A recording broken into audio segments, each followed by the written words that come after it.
Hello guys.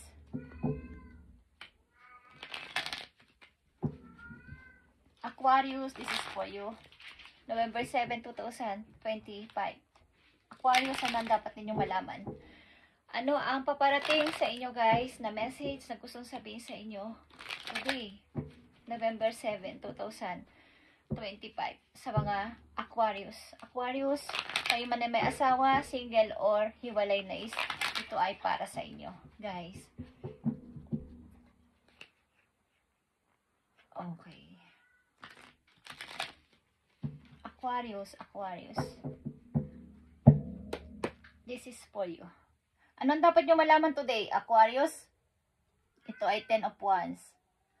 Gusto ko nang lumayo. Gusto kong mag-alsa balutan. Gusto kong lumayo.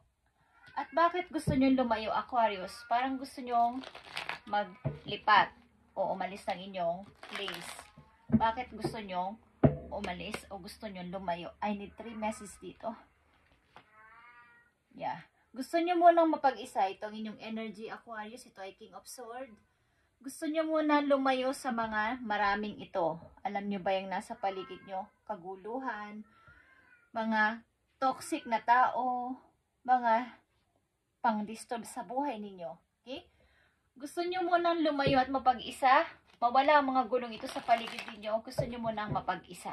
Okay? Sa mga Aquarius na nandito sa reading, maraming toxic sa inyong paligid. Ito man ay kamag-anak, relasyon.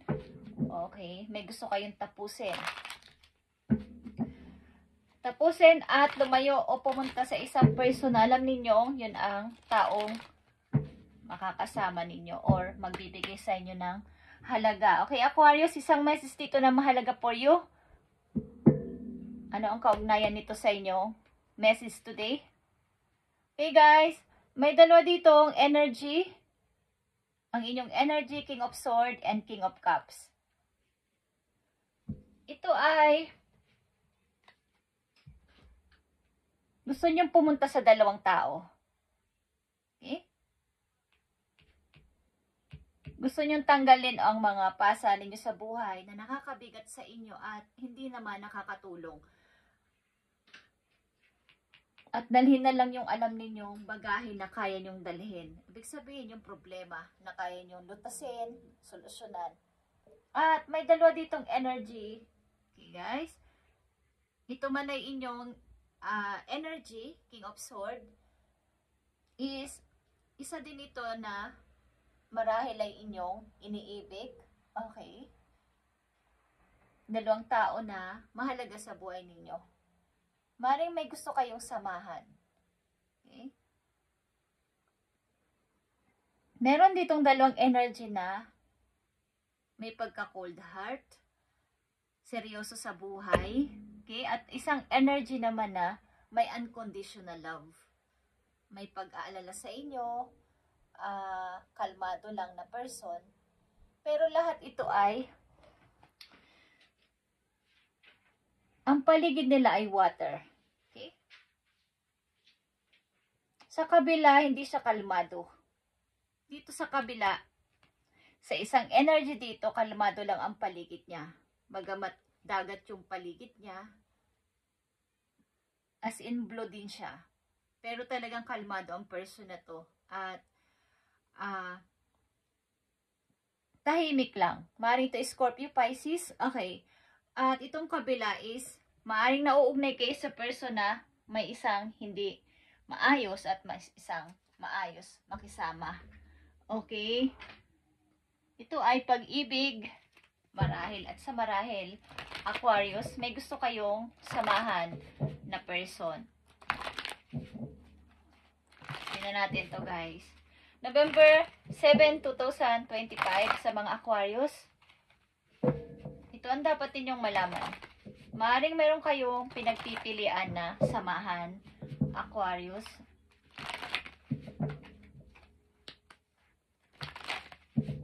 Tingnan natin to. King of Swords is here at King of Cups.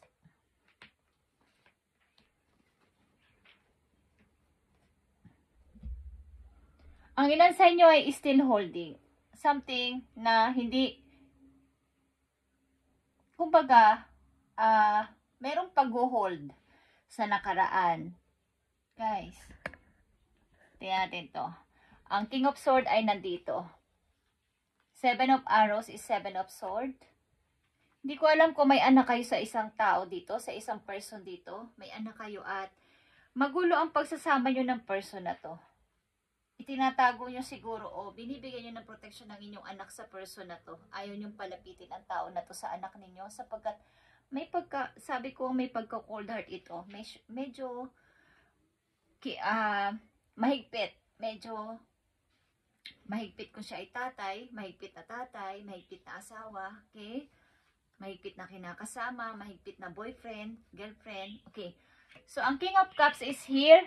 Alam nyo ba ang King of Cups ay inyong love?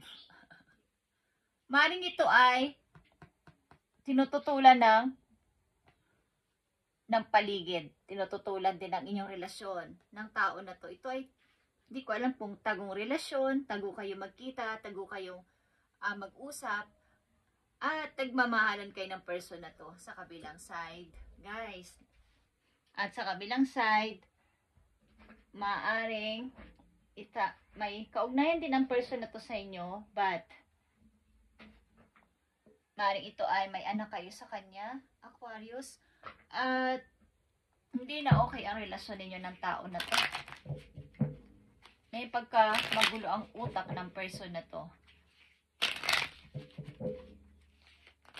Tulad ng sinabi ko kanina, ang isa ditong energy ay kalmado lang, guys. Maring minamanifest din ang inyong love, ang inyong pag-ibig, minamanifest din ng tao na sana someday magkasama kami ni Aquarius o magsama kami ni Aquarius. Bagamat tinututulan ito ng panahon, tinututulan ng kapalaran, tinututulan ng paligid.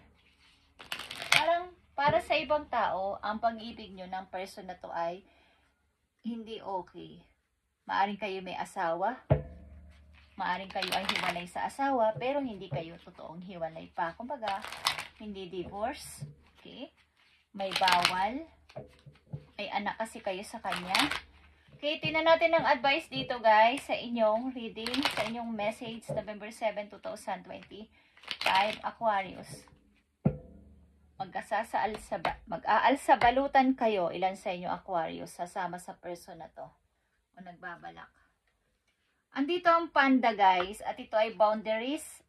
Your space is guests who overstay their welcome impact your aura, and you have every right to stand your ground. Your needs are important.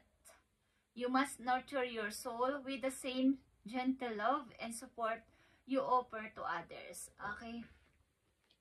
Katulad dito, maaaring iniisip nyo na nabigyan na sila ng boundaries o bigyan na siya ng boundaries sa inyong buhay sapagkat naapektuhan ang inyong aura.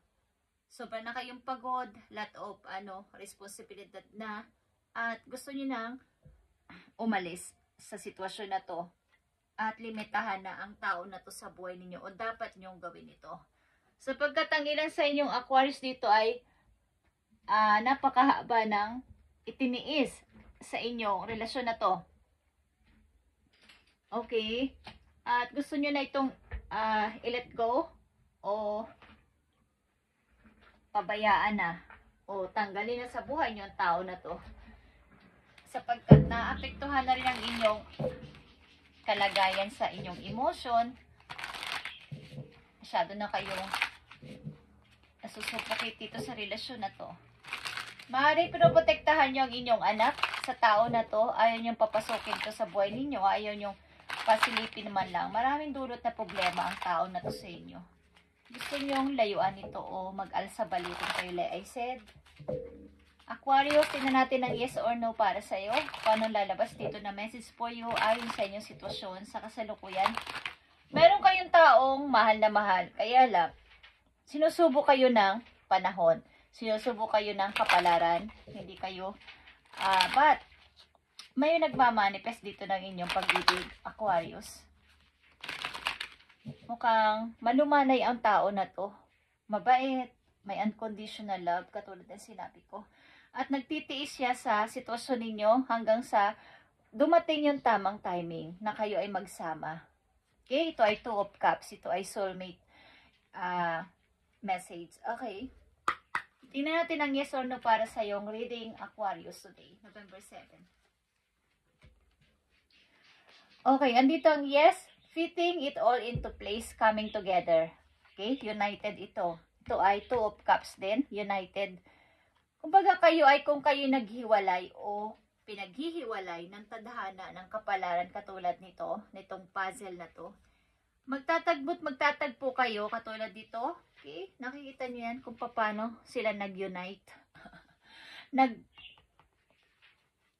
Kahit kayo ay balibalik na rin pa ang inyong sitwasyon, kahit kayo paglayuin pa ng mundo, kayo't kayo pa din ang magtatagpo, magkikita ng person na to na inyong mahal, guys.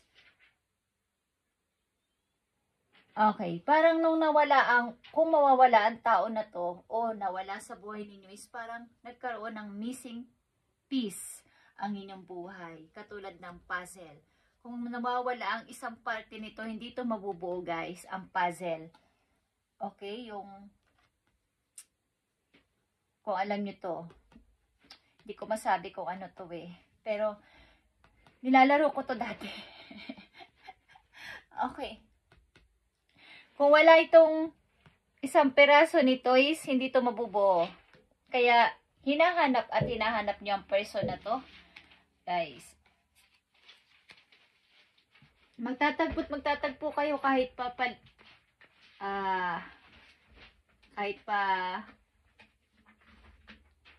kumbaga tutol ang mundo, tutol ang mga tao sa paligid niyo, wala silang magagawa sa pag-ibig niyong dalawa. Aquarius, ng person na to.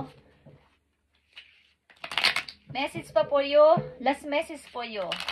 Mukhang kayo ay buo na ang desisyon na iwanan na ang tao na to na nagpapahirap sa buhay ninyo at sumama sa isang taong alam ninyong kayo ay protektahan at alam ng puso ninyong mahal ninyo siya. Okay? Mahal nyo ang isa't isa. Ibig ko sabihin. Break obstacle is here. Aquarius, nothing can block your light. Kumbaga, kung ilan sa inyo hindi nyo pa nakikita talaga itong light na to dahil may nagbablock dito.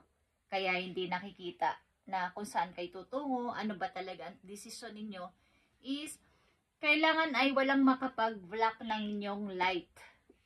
Kailangan nyong malaman ang katotohanan na kailangan ninyong mag-move on o maka-move on sa sitwasyon na to sapagkat hindi na to okay. Kung kayo ay nasa relasyon na, ganito ang ginagawa sa inyo ng isang tao, ay habang maaga pa is lagyan niyo siya ng boundaries sa inyong buhay sapagkat apektado ng inyong aura. Okay, magkaroon kayo ng pagmamahal sa inyong sarili kung nakakaranas kayo ng ganito. Stand your ground. Aquarius, kailangan mong malaman yung mga importante. This time, kailangan mong inuture ang iyong soul kasi nabablock. Okay. May mga balakid sa paligid.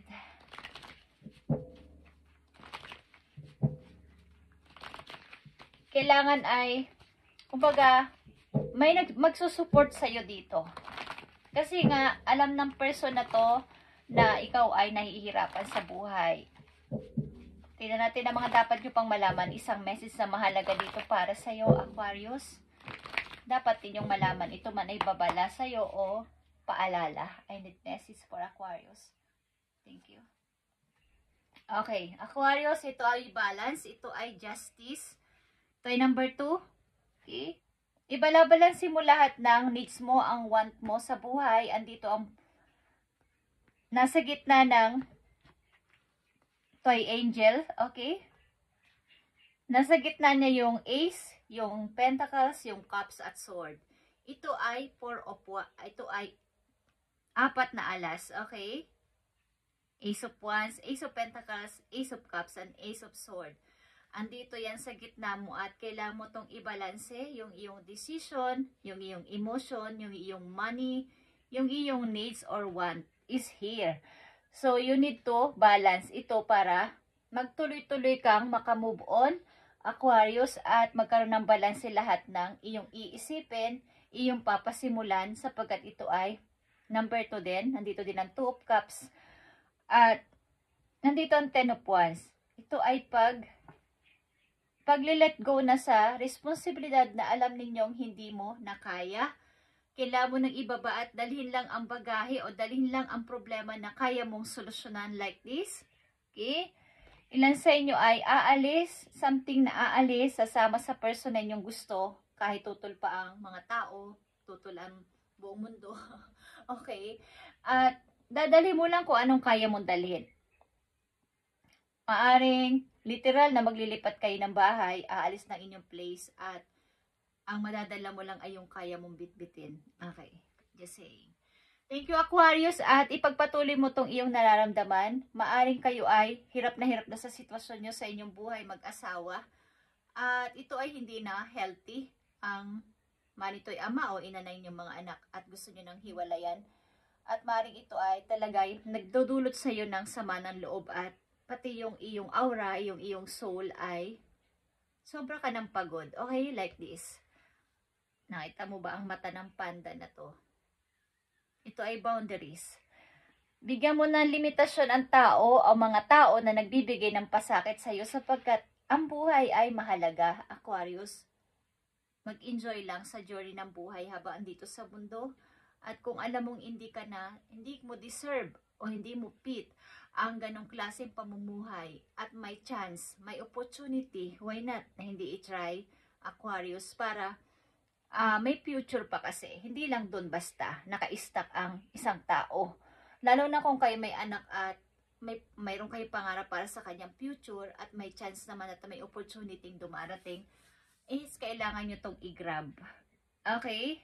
Thank you, Aquarius. And para to sa Aquarius na binigyan ng message today, November 7, 2025. Thank you and God bless.